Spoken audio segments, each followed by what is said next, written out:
Welcome to this tutorial on Confucianism. Confucius lived from about 551 to 479 BCE. This is just before Socrates. In fact, he's often compared to Socrates as sort of the Socrates of Eastern culture. His name was Confuci, or Master Kong. The name Confucius is an Anglicization that comes from British travelers to China.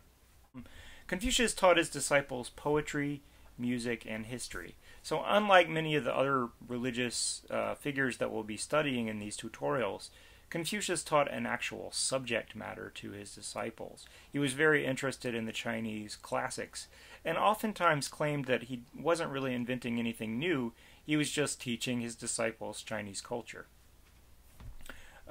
Two principles we could bring out as being important are Ren, which is benevolence, sort of universal goodness or compassion, and Li, which is propriety or custom.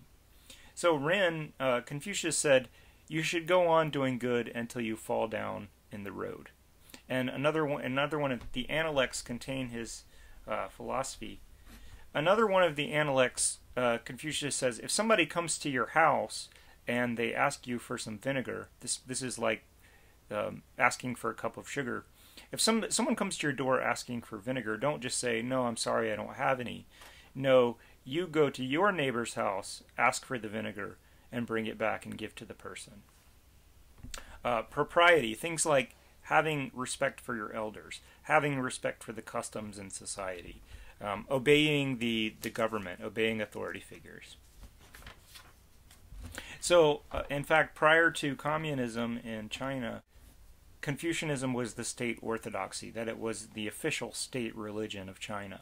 And if you wanted to get a job in the Chinese government, you would have to take an exam on Confucian philosophy. Confucianism blends harmoniously with Buddhism, Taoism, and Christianity. So they did not have this idea that you have to either be Confucian or be Buddhist, but it very nicely blends with these other traditions. In fact, in a quite seamless way, so that you couldn't say where one began and the other started. This is true in Korea today, where nearly the whole population identifies as Confucian, but maybe only half identify as Buddhist or Christian. So it's completely comfortable blending with these other religions. So you could say Confucianism is a way of life, it's a culture, it's a philosophy, it's a religion, and in a way it's all of these. So we can say that Confucianism stresses loyalty to family and loyalty to the government. Confucianism maintained unity in China when other philosophies could not do it. China is very far-flung geographically. It went through a very long feudal period of warring states. Other philosophies, the Mohists, their founder was Mozi, taught a doctrine of universal love. Look, if we just love each other, we can get over these tensions in society. On the other camp, the realists were advocating strong state power.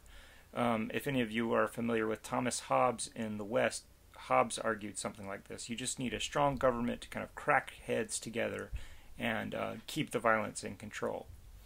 Confucius took the better points of both of these philosophies and brought them together, and he said, yes, we need strong state power, we need people to obey the government, but we also need universal love. And this Confucian middle way succeeded in uniting China and providing some social glue where other philosophies had failed in doing that. Just to recap, we said that Confucianism teaches a respect for authority, whether that authority be in the family, like your elders, or in the form of government power. Confucianism also teaches universal love and benevolence, that one should go out of one's way to do good. Confucianism is a humanistic discourse because it teaches that human beings occupy a unique position in the world, and that consequently the study of humanity is central to human inquiry.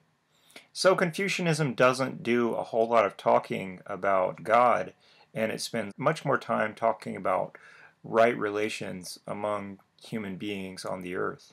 Confucius's teaching can be found in the Analects and a number of pithy statements that Confucius made to his disciples.